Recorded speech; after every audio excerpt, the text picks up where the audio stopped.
ധൈര്യം പറഞ്ഞാണ് ഇപ്പൊ ഇവിടെ വന്ന് ഒച്ചപ്പാണ്ടാക്കണത്. തല്ലാൻ വന്നേക്കാണ്, തല്ലാൻ.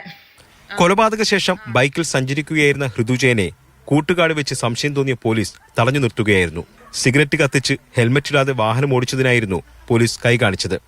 തുടർന്ന് ബൈക്ക് നിർത്തി ഇറങ്ങി വന്ന ഋതു ഒരു കൂസലുമില്ലാതെ താൻ 4 പേരെ കൊന്നുവെന്ന് പോലീസിനോട് പറഞ്ഞു. പിടിയിലാകുമ്പോൾ 4 പേരെ കമ്പിവടി, കത്തി എന്നിവ കൊണ്ട് ആക്രമിച്ച ഋതുവിന്റെ വസ്ത്രത്തിൽ രക്തത്തിന്റെ പാടുകളില്ലായിരുന്നു. വടക്കേക്കര സ്റ്റേഷനിലെത്തിച്ച ഋതു കഴിഞ്ഞ രാത്രിയിൽ ശാന്ത സ്വഭാവക്കാരനായിട്ടാണ് കാണപ്പെട്ടത്. ചോദ്യങ്ങൾക്ക് മാത്രം ഉത്തരം നൽകി. തന്നെയും വീട്ടുകാരെയും കളിയാക്കിയതാണ് കൊലപാതകത്തിന് കാരണമെന്ന് മൊഴി നൽകി. കൊലപാതക സമയത്ത് ലഹരി ഉപയോഗിച്ചിരുന്നോ എന്ന് ഉറപ്പാക്കാൻ രക്തസാമ്പിൾ ഉൾപ്പെടെ പരിശോധനയ്ക്ക് നൽകിയിട്ടുണ്ട്. ശല്യപ്പെടുത്തിയെന്നാരോപിച്ച് അയൽ വീട്ടുകാർ കഴിഞ്ഞ നവംബറിൽ ഋതുവിനെതിരെ വടക്കേക്കര പോലീസിൽ പരാതി നൽകിയിരുന്നു. പോലീസിന്റെ ഭാഗത്ത് വലിയൊരു നടപടി ഉണ്ടായില്ലെന്ന് തന്നെ പറയാം. കാരണം ഒരു കേസ് കിട്ടിയാൽ താൽക്കാലികമായിട്ട് പരിശോധിച്ച് അതിനൊരു തീർപ്പ് കൽപ്പിച്ച് പോകുന്നൊരു നടപടിയാണ് ഉണ്ടായിട്ടുള്ളത്. ഇതിനെ തുടർന്ന് വിളിച്ചു വരുത്തിയെങ്കിലും മാനസികാരോഗ്യ ചികിത്സ നൽകാമെന്ന അച്ഛന്റെ ഉറപ്പിൽ വിട്ടയക്കുകയായിരുന്നു. ഗുണ്ടാ ലിസ്റ്റിൽപ്പെട്ടതിനാൽ കൃത്യമായ ഇടവേളകളിൽ ഇയാളെ നിരീക്ഷിച്ചിരുന്നുവെന്നും പോലീസ് പറഞ്ഞു. ബംഗളൂരുവിൽ നിർമ്മാണ തൊഴിലാളിയായി ജോലി ചെയ്തിരുന്ന പ്രതി കഴിഞ്ഞ ദിവസമാണ് നാട്ടിലെത്തിയത്. മാതൃഭൂമി ന്യൂസ്, കൊച്ചി. നമ്മയൊക്കെ ഞെട്ടിപ്പിച്ച ഈ കൃത്യത്തിന്റെ, ഈ ക്രൈമിന്റെ പിന്നിൽ എന്തൊക്കെയാണ്? ഈ പ്രതി ഋതു നടത്തിയ ഈ കുറ്റകൃത്യത്തിന്റെ മറ്റ് പശ്ചാത്തലങ്ങൾ എന്തൊക്കെയാണ്? ഇതൊക്കെയാണ് പോലീസിനെ സംബന്ധിച്ചോളം കൂടുതൽ ആരോപണ വിധേയനാക്കുന്നത്. കാരണം പോലീസ് ഇത്തരം കാര്യങ്ങൾ ഗൗരവമായി എടുത്തിട്ടില്ല. ഈ പ്രതിയുടെ നടപ്പ്, ഈ പ്രതിയുടെ പശ്ചാത്തലം, ക്രിമിനൽ വാസന, ഗുണ്ടാ ലിസ്റ്റിൽ പെട്ടയാളാണ് എന്നടക്കം അറിഞ്ഞിട്ടുകൂടി പോലീസ് അത്യന്തം ഗൗരവത്തോടുകൂടി ഇയാളുടെ സാന്നിധ്യമടക്കം തിരിച്ചറിഞ്ഞിരുന്നെങ്കിൽ, നീക്കങ്ങളടക്കം പരിശോധന നടത്തിയിരുന്നെങ്കിൽ അങ്ങനെ ഒരു കുടുംബം അനാഥമാകില്ലായിരുന്നു. 3 പേരെ അങ്ങ് തുണ്ടം തുണ്ടമായി അങ്ങനെ അരിഞ്ഞല്ലെങ്കിൽ ആ രീതിയിലേക്ക് അവരെ കൊലപ്പെടുത്തുകയുണ്ടായിരുന്നില്ല എന്നടക്കമുള്ള കാര്യങ്ങൾ നമ്മൾ പരിശോധിക്കണം. ഇപ്പോൾ ഡോക്ടർ മോഹൻ റോയി, മാനസികാരോഗ്യ വിദഗ്ധനും, ഒപ്പം തന്നെ ദിവ്യ ഉണ്ണികൃഷ്ണൻ, അവിടുത്തെ കൗൺസിൽ നമ്മോടൊപ്പം ആദ്യം ചേരുകയാണ്. ശ്രീമതി ദിവ്യ ഉണ്ണികൃഷ്ണൻ, പല രൂപത്തിലുള്ള പരാതികൾ ഈ പ്രതിക്കെതിരെ നേരത്തെയും ഉണ്ടായിരുന്നു. അപ്പോൾ ഒരു സമൂഹത്തിനൊരു വിപത്തായിരുന്നു ഈ പ്രതി എന്നാണ് അവിടുത്തെ നിന്നുള്ള ഏറ്റവും പുതിയ ഈ കൊലപാതക കൃത്യത്തിന് ശേഷം, ഇതിൻ്റെ സംഭവത്തിന് ശേഷം ഇപ്പോൾ അറിയുന്നത്. അപ്പോൾ പോലീസ് ഇക്കാര്യത്തിൽ ഒരു ഗൗരവമായ ഒരു സ്വഭാവം ഈ സംഭവത്തിൽ കാട്ടിയില്ല എന്നൊരു വിമർശനം വരുന്നുണ്ട്. അത് ശരിയാണോ? അങ്ങനെ പോലീസിന്റെ ഭാഗത്ത് നിന്ന് മാത്രമല്ല അങ്ങനെയുള്ള കാര്യങ്ങൾ ചെയ്തിട്ടുള്ളത്. എന്ന് വെച്ചിട്ടുണ്ടെങ്കിൽ ഇത്തരത്തിലുള്ള പല സംഭവങ്ങളും വീട്ടുകാർ തന്നെ മൂടി വെച്ചിട്ടുള്ള രീതിയിലാണ് കാണുന്നത്. കാരണം പൊതുവെ പഞ്ചായത്തിന്റെ ഭാഗത്തേക്കുള്ള പരാതികളൊന്നും തന്നെ ഇതുവരെ വന്നിട്ടില്ല. ആ ഭാഗത്തു നിന്ന് പരാതികൾ വിളിച്ചു പറയുമ്പോൾ അത് പരിഹരിക്കാനായിട്ട് അവിടെ ചെല്ലുമ്പോൾ അമ്മ പറയുന്നത് അങ്ങനെയുള്ള പ്രശ്നങ്ങളൊന്നും അവിടെ തന്നെ ഇല്ല എന്നുള്ള കാര്യങ്ങളാണ്. ഇത്രയും ഗൗരവമേറിയ ഒരു വിഷയങ്ങൾ അവരുടെ അയൽവക്കത്തുള്ള ആളുകളുടെ മനസ്സിലുണ്ടെങ്കിൽ പോലും അവരാരും നേരിട്ട് പറയാനുള്ള ഒരു മനസ്സ് കാണിച്ചിരുന്നില്ല. അതുകൊണ്ട് തന്നെ ഞങ്ങൾ ഇത് അറിഞ്ഞിരുന്നില്ല. പിന്നെ ഈ ഋതു എന്ന് പറയുന്ന വ്യക്തി നേരത്തെ മുതൽ ലഹരിക്ക് അടിമയായിരുന്നു, ചെറുതിലേ മുതൽ. അപ്പൊ അങ്ങനെയുള്ളൊരു ആളെ പലവട്ടം അവരെ വീട്ടില് പലരും ആയിട്ട് താക്കീത് ചെയ്തിട്ടും അവരെ വീട്ടുകാർ തന്നെ സംരക്ഷിക്കുകയാണ് ചെയ്തത്. അതായത് ദിവ്യ ഉണ്ണികൃഷ്ണൻ, അതായത് പഞ്ചായത്തിന്റെ പരിമിതികളോ അല്ല, അവിടെ എന്താണ് ക്രമസമാധാന നില നോക്കേണ്ടത് അവിടുത്തെ പോലീസാണ്. മാത്രമല്ല നിങ്ങളുടെയൊക്കെ ഒരു ഉത്തരവാദിത്തം എന്നത് പറയുമ്പോൾ ഇത്തരത്തിലുള്ള നാട്ടിലിങ്ങനെ വിപത്ത് മായി ഇറങ്ങുന്ന ആളുകൾ, കാരണം നോക്കൂ, ഒരു മാനസിക ആരോഗ്യ സർട്ടിഫിക്കറ്റും കയ്യിൽ വെച്ചുകൊണ്ട് രക്ഷപ്പെടാനുള്ള ഒരു ഉപാധിയാണ് അദ്ദേഹത്തെ സംബന്ധിച്ചോളം, ഈ ക്രൂരനായ വ്യക്തിയെ സംബന്ധിച്ചോളം. എന്ത് കൃത്യം കാണിക്കുക, നാട്ടിലൊരു സൗകര്യമേ ഇല്ല. അപ്പോൾ ഒരു വൈറസ് ആയിരുന്നു, വൈറസ് ബാധ പോലെയാണ്, ഒരു രാക്ഷസനെ പോലെയായിരുന്നു, രക്തദാഹിയെ പോലെയായിരുന്നു ഇയാൾ പ്രവർത്തിച്ചത്.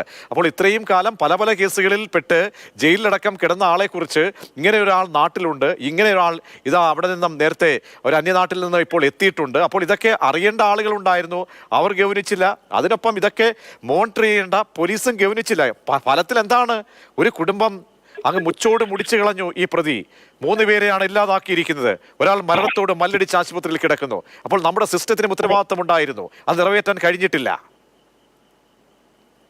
തീർച്ചയായിട്ടും ഇങ്ങനെ ഒരു സംഭവം നടക്കുമ്പോൾ ഇതുപോലെ ശരിക്കും പറഞ്ഞിട്ടുണ്ടെങ്കിൽ എല്ലാ ഭാഗത്തു നിന്നുള്ള ഒരു അനാസ്ഥ എന്ന് തന്നെ നമുക്ക് പറയാൻ പറ്റും. കാരണം വെച്ചിട്ടുണ്ടെങ്കിൽ നമ്മൾ പോലീസിൽ പല കേസുകളും അയാളുടെ പേരിൽ നിലവിൽ നിന്നിരുന്നു. ഇതുവരെയും അതിനെപ്പറ്റി ഗൗരവമായ ഒരു ചർച്ചയ്ക്ക് ഇതുവരെയും ആരും ഇടപെട്ടിട്ടില്ല. ആളില്ലാത്ത വീടുകളിൽ ചെല്ലുക, രാത്രികാലങ്ങളിൽ അവിടേക്ക് ചെല്ലുക. അപ്പോൾ നാട്ടുകാർക്ക് അങ്ങേയറ്റത്തെ ദുഷ്പ്രവൃത്തികൾ ചെയ്ത ഒരാളെ കുറിച്ച് അപ്പോൾ ആ പരാതി ഒന്നും നാട്ടുകാർക്കേ ഇല്ല, അല്ലെങ്കിൽ ആരും ഇയാളെ കുറിച്ച് ഒരു ശ്രദ്ധ പതിപ്പിക്കാനോ പരാതികൾ പറയാനായിട്ട് നാട്ടുകാർ തയ്യാറല്ലായിരുന്നു. അതെന്താണത്? അതെന്തുകൊണ്ടാണത്? പരാതികൾ പറയാനായിട്ട് നാട്ടുകാർക്ക് ആ പരിസരത്തുള്ള ആളുകൾക്ക് ആരും ഇത് ഇതിനെപ്പറ്റി ആസ്വദിക്കില്ലല്ലോ. അറിയാമെന്നുള്ളതാണ് ഒരു രാത്രിയിൽ വീട്ടിലേക്ക് കടന്നു വരുന്ന ക്ഷണിക്കപ്പെടാതെ ഒരാൾ ക്രൂരരായിട്ട് എത്തുകയും മോശം പ്രവണതകൾക്ക് എത്തുമ്പോൾ അത് നാട്ടുകാരും ആസ്വദിക്കില്ലല്ലോ. അല്ലെങ്കിൽ അവർക്ക് മറ്റെന്തെങ്കിലും മാനസികാവസ്ഥ ആയിരുന്നിരിക്കണം. എന്തുകൊണ്ടാണ് ഈ പ്രതി ഭയപ്പെട്ടാണോ അല്ലെങ്കിൽ ആ പ്രതിയിൽ മൂലം ഉണ്ടാകാവുന്ന കൃത്യങ്ങൾ ഓർത്ത് ആണോ അവർ പരാതിപ്പെടാതിരുന്നത്?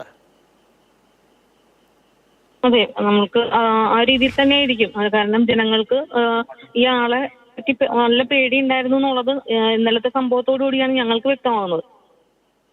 അവിടെയാണ് നോക്കൂ, ഒരാളെ പേടിച്ച് നാട്ടിൽ ജീവിക്കാൻ കഴിയില്ല എന്ന് പറയുമ്പോൾ ഇത് കേരളമല്ലേ കൗൺസിലറെ? കേരളമല്ലേ കൗൺസിലറെ ഇത്? അല്ല, അങ്ങനെയല്ല. ഈ ആള് ഇവിടെ എപ്പോഴും സ്ഥലത്തില്ലാത്തൊരു വ്യക്തിയാണ്. എപ്പോഴും ഇയാളുടെ പുറകെ ഇങ്ങനെ നടക്കാനായിട്ട് ഈ ആള് എപ്പോഴും സ്ഥലത്തില്ല. അല്ല, ഇങ്ങനെ പുറകെ നടക്കാൻ വേണ്ടിയാണ് നമുക്കിവിടെ പോലീസ് സംവിധാനമുള്ളത്. ഒരു രാത്രിയിൽ വന്ന് നോക്കൂ, ഇങ്ങനെ ഇയാളെ പിടിച്ച് കരുതൽ തടങ്കലിലോ അല്ലെങ്കിൽ ഇങ്ങനെ ഒരു കൊടും ക്രിമിനലാണ് ഈ സർട്ടിഫിക്കറ്റ് തന്റെ മാനസിക നില ശരിയല്ല എന്നൊരു സർട്ടിഫിക്കറ്റ് കയ്യിൽ കരുതി പോലീസ് പിടിക്കുമ്പോൾ അത് എടുത്ത് കാണിക്കുന്നു. പോലീസ് പിടിക്കുമ്പോൾ പോലീസും അത് കണ്ട് തിരിച്ചു മടങ്ങി പോവുകയാണ് ശരിവെച്ച്. അപ്പോൾ അതുമൂലം എന്താണ് സംഭവിച്ചത് നാട്ടിൽ? നമുക്കിനി അവരുടെ ജീവൻ പകരം തിരിച്ചു കൊടുക്കാൻ കഴിയുമോ കൗൺസിലറെ? തീർച്ചയായിട്ടും ഇനി ഇങ്ങനെ ഒരു സംഭവം ഉണ്ടാവാത്ത രീതിയിലേക്ക് ഇനി ഒരു രീതിയിലും ഇത്തരത്തിലുള്ള പ്രവണതകൾ ഉണ്ടാവാതിരിക്കാനുള്ള ശ്രമങ്ങൾ നമ്മൾ എന്തായാലും ചെയ്യും. പക്ഷെ ഇങ്ങനെ ഒരു ആളെ പറ്റി ഇത്തരത്തിലൊരു വലിയൊരു സംഭവത്തിന് ഇടയാവുന്നുള്ള കാര്യം ഞങ്ങൾക്ക് അറിയില്ലായിരുന്നു. അതായത് ഈ കൃത്യം ഈ കുടുംബത്തോട് മാത്രമായിരുന്നു അദ്ദേഹത്തിന്റെ വൈരാഗ്യം. നേരത്തെ പറഞ്ഞു വന്നല്ലോ, ഈ പല ആളുകളും പല രീതിയിൽ ഒരുപാട് ഗുണ്ടാ ലിസ്റ്റിൽ ഒരാൾ പെടുക എന്ന് പറയുമ്പോൾ ഈ ഫാമിലിയിൽ നിന്ന് ഞങ്ങൾക്ക് ഇതുവരെ ഒരു പരാതികൾ കിട്ടിയിട്ടില്ല. അതായത് ഗുണ്ടാ ലിസ്റ്റിൽ ഉണ്ടായിരുന്ന കാര്യം കൗൺസിലർക്കൊന്നും അറിയില്ലായിരുന്നു, നാട്ടിലെ ആളുകൾക്കൊന്നും അറിയില്ലായിരുന്നു അല്ലേ? അല്ല, അങ്ങനെയല്ല. ഈ ആള് ഓൾറെഡി ഗുണ്ടാ ലിസ്റ്റിലേക്കുള്ള ആളാണെന്ന് അറിയാം. എങ്കിൽ കൂടി പുറത്ത് പ്രശ്നങ്ങൾ ഉണ്ടാക്കുന്ന ആളാണെന്നുണ്ടെങ്കിലും ആ വാർഡിൽ ഇതുവരെ അങ്ങനെ ഒരു പ്രശ്നമല്ലാതെ ഇതിനു മുന്നേ വേറൊരു പ്രശ്നത്തിനിടയായിട്ട് ഇതുവരെ എനിക്കറിവില്ല. പരാതി നേരത്തെ ഉണ്ടായിരുന്നല്ലോ. പോലീസിന്റെ മുന്നിൽ ഈ പരാതികളുണ്ട്, പരാതികൾ എത്തിയിട്ടുണ്ട്, പോലീസിന്റെ മുന്നിലേക്ക് ഈ പരാതികളുണ്ട്, അയൽവാസി അടക്കം നൽകിയിട്ടുണ്ട്, ഇവരടക്കം നൽകിയിട്ടുണ്ട്. അപ്പോൾ ആ പരാതിയിന്മേൽ എന്തെങ്കിലും ഒരു ഗൗരവ സ്വഭാവത്തോടു കൂടി സമീപനം പോലീസിന്റെ ഭാഗത്തുനിന്ന് ഉണ്ടായോ? ഉണ്ടായില്ല. യെസ്, അതാണ് ഞാൻ ചോദിച്ചത്. ഉണ്ടായില്ല. അതെന്തുകൊണ്ടാണ് ഒരു കൊടും ക്രിമിനൽ ഇങ്ങനെ നിൽക്കുകയാണ്? അതായത് ജീവിക്കാൻ ഒരു തരത്തിലും സമ്മതിക്കാതെ ഒരുവൻ ഇങ്ങനെ നിൽക്കുകയാണ്, വെല്ലുവിളിച്ച് നിങ്ങളെ എന്ത് ഞാൻ ചെയ്യാൻ തയ്യാറായി, ലഹരി ഉപയോഗിക്കുമെന്ന് പറയുന്നു. ലഹരി ഉപയോഗിച്ചിട്ടുണ്ടോ ഈ സമയത്ത് എന്നുള്ള കാര്യത്തിൽ നമുക്കിപ്പോൾ വ്യക്തതയില്ല. പക്ഷെ നമ്മളിലേക്ക് ചിന്തിക്കുക. നമ്മൾക്കാണ് ഈ അനുഭവം ഉണ്ടായിട്ടുള്ളതെങ്കിൽ ഈ കേൾക്കുന്ന എല്ലാ പ്രിയപ്പെട്ട പ്രേക്ഷകരും ചിന്തിക്കേണ്ടതാണ്. നമ്മുടെ വീട്ടിലേക്ക് ഒരുവൻ വൈകുന്നേരങ്ങളിൽ അല്ലെങ്കിൽ ഏതെങ്കിലും ഒരു സമയത്ത് ക്ഷണിക്കപ്പെടാതെ ഒരു അതിഥിയായി വടിവാളുമായും വടിയുമായി എത്തുകയാണ്. ഒന്ന് ആലോചിച്ചു നോക്കൂ കൗൺസിലറെ. അപ്പോൾ പരാതി ഉണ്ടായിരുന്നു, ഗൗനിച്ചില്ല. അപ്പോൾ ഈ പോലീസിനെതിരെ ഉന്നയിക്കുന്ന ഈ ആരോപണങ്ങൾ ഒരർത്ഥത്തിൽ ശരിയാണല്ലേ? പോലീസിനെതിരെ ആരോപിക്കുന്ന ആരോപണങ്ങൾ ശരിയാണെന്ന് തന്നെ എനിക്ക് പറയാൻ പറ്റുള്ളൂ. കാരണം ഇതിനു മുൻപും പോലീസിൽ പരാതി കൊടുത്തിട്ടുണ്ട് എന്നാണ് ഇപ്പൊ അയൽവാസികളടക്കം പറഞ്ഞത്. പക്ഷെ ഇങ്ങനെ ഒരു പരാതികൾ കൊടുക്കുമ്പോൾ ഒരു കൗൺസിലർ എന്ന രീതിയിൽ ഇന്നുവരെയും ഞങ്ങളെ അറിയിച്ചിട്ടില്ല.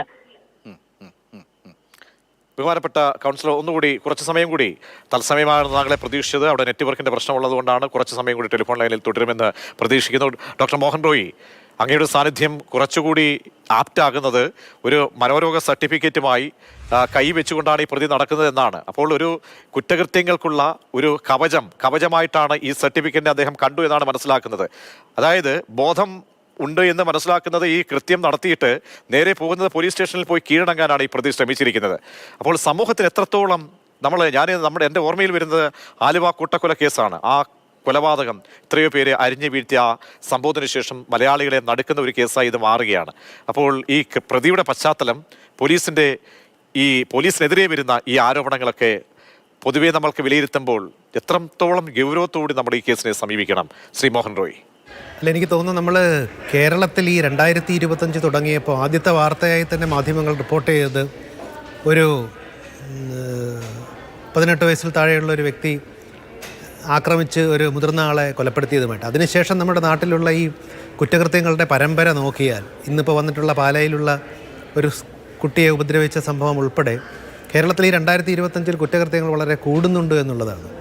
പക്ഷേ അതിലേറ്റവും വിചിത്രമായ ഒരു മനോരോഗ ചികിത്സാപത്തിന് എന്ന രീതിയിൽ എനിക്ക് താല്പര്യം തോന്നുന്നത് ഈ മാനസിക പ്രശ്നമുണ്ട് എന്നുള്ളൊരു സർട്ടിഫിക്കറ്റ് കണ്ടു കഴിഞ്ഞാൽ എന്ത് സംഭവിക്കുമെന്നാണ് നമ്മുടെ സംവിധാനം വിചാരിക്കുന്നത്?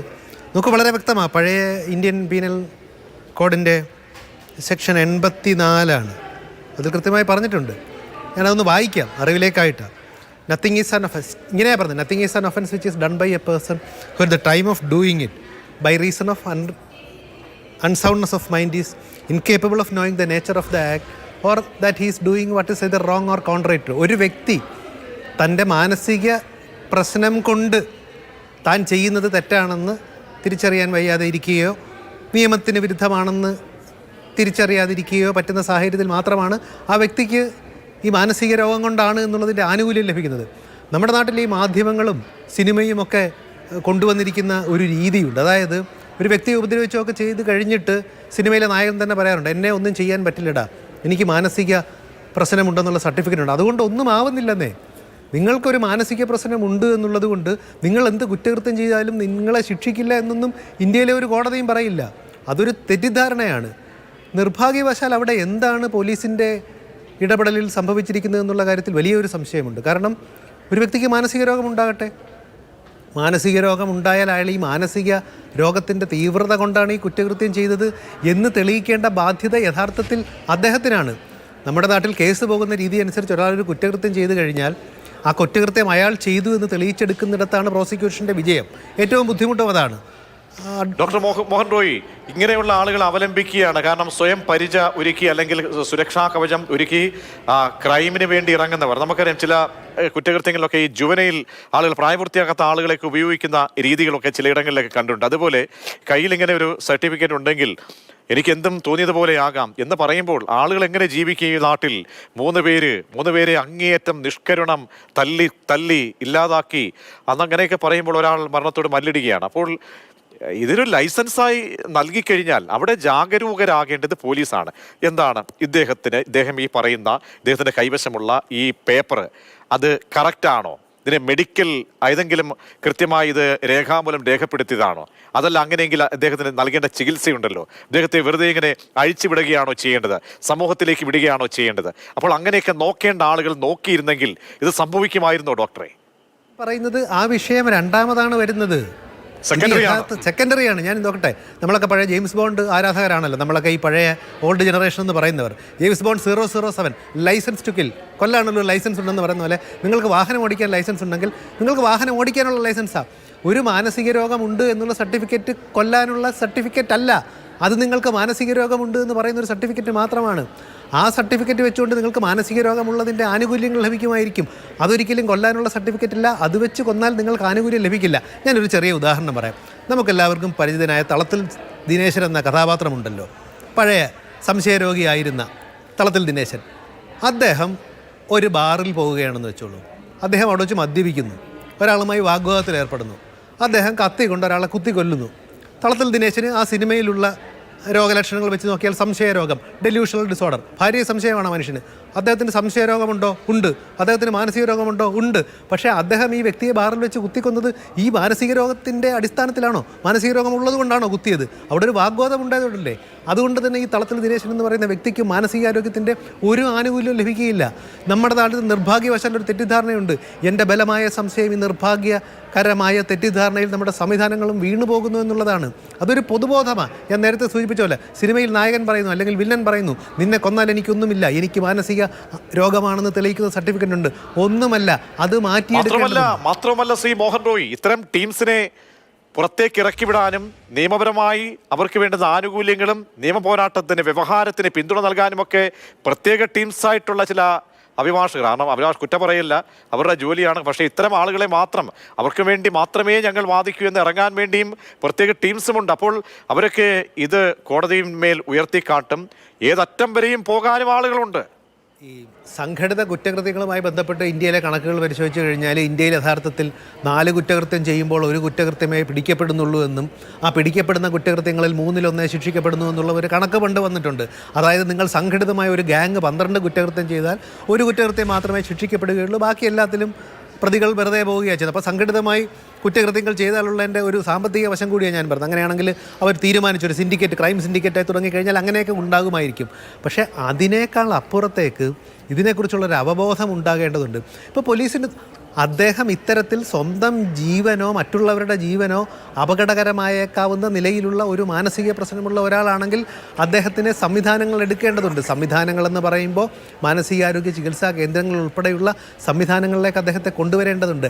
അതുൾപ്പെടെ പുതിയ മാനസികാരോഗ്യ പരിപാലന നിയമം 2017 പുതിയ മാനസികാരോഗ്യ പരിപാലന നിയമം അനുസരിച്ച് നമ്മുടെ പോലീസിൻ്റെയും മറ്റ് സംവിധാനങ്ങളുടെയും ഉത്തരവാദിത്തമാണ്. അതനുസരിച്ചുള്ള മെൻ്റൽ ഹെൽത്ത് റിവ്യൂ ബോർഡുകൾ ഇവിടെ സ്ഥാപിതമായിട്ടുണ്ട്. അപ്പോൾ പ്രവർത്തനവും തുടങ്ങിയിട്ടുണ്ട്. അപ്പോൾ അങ്ങനെ ഇരിക്കെ ദയവായി ഈ നമ്മളിതിൽ ചെയ്യുന്ന ഏറ്റവും വലിയൊരു തെറ്റെന്താണെന്നറിയാമോ? ഇപ്പോൾ നമ്മൾ വാർത്ത കൊടുക്കുന്നത് പോലും അദ്ദേഹം മാനസിക രോഗി ആയിരുന്നത് കൊണ്ട് നേരത്തെ ആ സർട്ടിഫിക്കറ്റ് കൊടുത്തതുകൊണ്ട് പോലീസ് ഇത്തരത്തിൽ ഒരു നിലപാടെടുത്തു എന്ന് പറയുമ്പോൾ ഇത് കേൾക്കുന്ന മറ്റൊരു രോഗമുള്ള ഒരാൾക്ക് എന്ത് സന്ദേശമാണ് നമ്മൾ കൊടുക്കുന്നത്? എനിക്കും അങ്ങനെ ഉണ്ടല്ലോ, എനിക്കും അങ്ങനെ ചെയ്യാമല്ലോ എന്ന ഒരു സന്ദേശം കൊടുക്കുകയാണോ? അവിടെ എനിക്ക് തോന്നുന്നു എന്തോ ഗുരുതരമായ ഒരു പിശക് സംഭവിച്ചിട്ടുണ്ട്. അത് പിശകാണെന്ന് ഞാൻ വിശ്വസിക്കട്ടെ. കാരണം അത് പിശകായി തന്നെ കാണാൻ, അല്ലെങ്കിൽ നമ്മുടെ അടിസ്ഥാനപരമായി ഇത്തരം കാര്യങ്ങളെ നേരിടേണ്ടത് എങ്ങനെയാണെന്ന് നമ്മുടെ പോലീസ് സംവിധാനത്തിന് അറിയില്ല, അല്ലെങ്കിൽ അവരതിനെക്കുറിച്ച് അജ്ഞരാണ് എന്ന് നമുക്ക് നിർഭാഗ്യവശാൽ പറയേണ്ടി വരുമോ എന്നുള്ളതാണ് എൻ്റെ ഭയം. അങ്ങനെ അവിടെയാണ് പോലീസ് അങ്ങനെയെങ്കിൽ കുറ്റകരമായ അനാസ്ഥ ഈ സംഭവത്തിൽ കാട്ടിയിട്ടുണ്ട്. വിശദമായ പരിശോധന ഈ കേസിൽ വേണം. എന്തുകൊണ്ട് ഈ പ്രതിക്ക് ഇങ്ങനെ കയറൂരി വിടാനൊരു സാഹചര്യം പോലീസ് ഒരുക്കി എന്നുള്ളത്. കാരണം പരാതികൾ ഗൗരവമായി എടുത്തിട്ടില്ല. ശ്രീ മോഹൻ റോയ് നേരത്തെ പറഞ്ഞതുപോലെ തന്നെ ഇത്തരം മാനസികാവസ്ഥയിലുള്ള ആളുകൾ, ക്രിമിനൽ മൈൻഡുള്ള ആളുകൾ ഒരുപാട് പേരുണ്ടായിരിക്കും. അവർക്ക് ഇതൊരു ഉപാധിയായി അല്ലെങ്കിൽ പരിചയമായി നാളെ മാറാൻ പാടില്ല. അപ്പോൾ ഈ പ്രതിയുടെ ഇപ്പോഴത്തെ ഇന്നത്തെ കേസിൽ അദ്ദേഹം കുറ്റം സമ്മതിച്ചു എന്നാണ് അറിയാൻ കഴിയുന്നത്. ഇനി ഈ കേസുമായി ബന്ധപ്പെട്ട് തെളിവെടുപ്പ് അടക്കമുള്ള കാര്യങ്ങളിലേക്ക് പ്രതിയുമായി എത്തേണ്ടതുണ്ട്. അപ്പോൾ ഇത്തരത്തിലുള്ള ക്രിമിനൽ വാസന മാത്രം മുന്നോട്ട് വെച്ച് ലഹരിക്ക് അടിമയായിരുന്നു എന്നൊക്കെ വരുന്നു. ലഹരിയോ മറ്റേതെങ്കിലും അതല്ല, എന്നാലും ഇവിടെ ക്രൈമാണ് കമ്മിറ്റ് ചെയ്യപ്പെട്ടിരിക്കുന്നത്. അപ്പോൾ ആ നിലയ്ക്ക് ഈ കേസിനെ എത്രത്തോളം ദൃഢമായി കൊണ്ടുപോകാൻ കഴിയും? ഈ പ്രതിനി ഒരിക്കലും സമൂഹത്തിലേക്ക് ഇറങ്ങാത്ത തരത്തിലേക്ക് ശിക്ഷയും വാങ്ങിച്ചു കൊടുക്കണം. അപ്പോൾ ഇതൊരു സന്ദേശമായി മാറുകയും ചെയ്യണം. ആ നിലയ്ക്ക് അവസാനമായി ഉത്തരം. അവിടെയാണ് അതിൽ ഏറ്റവും രസകരമായ കാര്യം. കാരണം ഈ പ്രതി കുറ്റം സമ്മതിച്ചത് എന്തുകൊണ്ടാണെന്ന് നമുക്ക് ഊഹിക്കാൻ സാധിക്കുമോ? യഥാർത്ഥത്തിൽ നേരത്തെ ഞാൻ പറഞ്ഞ നിയമത്തിൻ്റെ സുവർണ്ണ ചങ്ങല കൊണ്ട് ഈ വ്യക്തിയാണ് ഈ കുറ്റകൃത്യം ചെയ്യേണ്ടത് എന്ന് തെളിയിക്കേണ്ട ചുമതല പ്രോസിക്യൂഷനാണെന്നിരിക്കെ അദ്ദേഹം ഈ കുറ്റകൃത്യം ഏറ്റെടുത്തിട്ടുണ്ട്. അതായത് ഞാനാണിത് ചെയ്തത് എന്ന് അദ്ദേഹം അങ്ങ് സമ്മതിച്ചാൽ തീർച്ചയായിട്ടും അടുത്തതായിട്ട് വരാൻ പോകുന്നത് നാം നേരത്തെ സംസാരിച്ച സെക്ഷൻ 84 ഇൻസാലിറ്റി ഡിഫൻസ് ആണ്. ഇനി ലഹരി ഉപയോഗം കൊണ്ടാണ് ഇദ്ദേഹത്തിന് ഈ പ്രശ്നമുണ്ടായെങ്കിൽ പോലും അതിന് തൊട്ടടുത്ത സെക്ഷൻ 85 അത് പറയുന്നുണ്ട്. ഒരു വ്യക്തിയുടെ ആഗ്രഹത്തിനെതിരായി അദ്ദേഹത്തെ കീഴ്പ്പെടുത്തിക്കൊണ്ട് ലഹരി വായിലേക്ക് ഒഴിച്ചു. നമ്മളിപ്പോൾ സാധാരണ നാട്ടുഭാഷയെ പറഞ്ഞാൽ മദ്യപിച്ച് ഞാനൊരു കുറ്റകൃത്യം ചെയ്തിട്ട് ഞാൻ മദ്യപിച്ചത് കൊണ്ടാണ്, മദ്യത്തിൻ്റെ ഇൻഫ്ലുവൻസിലാണ് ഞാൻ ആ കുറ്റകൃത്യം ചെയ്തത് എന്ന് പറഞ്ഞാൽ കാര്യമില്ല. നിങ്ങളെ ആരെങ്കിലും കയ്യും കാലും പിടിച്ചു കെട്ടി നിങ്ങളുടെ വായിലേക്ക് ഒരു പപ്പത്തണ്ടോ മറ്റെന്തെങ്കിലും വെച്ച് മദ്യം ഒഴിച്ചു തന്നതിന് ശേഷം നിങ്ങൾ ചെയ്യുന്ന കുറ്റകൃത്യത്തിൽ അതിലും എക്സംഷൻ ഉള്ളത്. അപ്പോൾ അതുപോലും ഇതിൽ ബാധകമല്ല. ഈ കുറ്റാരോപണത്തിന് ഡിഫൻസ് എടുത്തിട്ടുണ്ടെങ്കിൽ തീർച്ചയായിട്ടും അത് തന്നെയാണ് എടുക്കാൻ പോകുന്നത്. അത് പൊട്ടിച്ചെടുക്കുക എന്നുള്ളത് പ്രോസിക്യൂഷൻ്റെ ഉത്തരവാദിത്തമാണ്, കടമയാണ്. അത് സമൂഹത്തോട് ചെയ്യേണ്ട കടമയാണ്. അല്ലെങ്കിൽ ഇത്തരത്തിലുള്ള കുറ്റാരോപിതർ രക്ഷപ്പെട്ട് പുറത്ത് വന്നു കഴിഞ്ഞാൽ സമൂഹത്തിന് വളരെ തെറ്റായ ഒരു സന്ദേശമായിരിക്കും നാം നൽകുന്നത്. ഇനിയും ഇത്തരത്തിൽ സർട്ടിഫിക്കറ്റ് ഉണ്ടെങ്കിൽ എന്ത് ചെയ്യും? അങ്ങ് സൂചിപ്പിച്ച പോലെ 007 ലൈസൻസ് ടു കില്ലെന്ന് പറഞ്ഞ പോലെ മാനസിക പ്രശ്നമുണ്ടെന്നുള്ളതിൻ്റെ സർട്ടിഫിക്കറ്റ് ലൈസൻസ് ടു കില്ലായി ഒരിക്കലും മാറരുത്. ശരി, വളരെയധികം നന്ദി ശ്രീ മോഹൻ റോയ്. വളരെ ഗൗരവത്തോടെ നമ്മൾ കേൾക്കേണ്ട, കാണേണ്ട, നടപടി ഉറപ്പാക്കേണ്ട ഒരു കേസായി പറവൂർ കൊലപാതക കേസ്, കുട്ടക്കൊലപാതക കേസ് മാറുകയാണ്.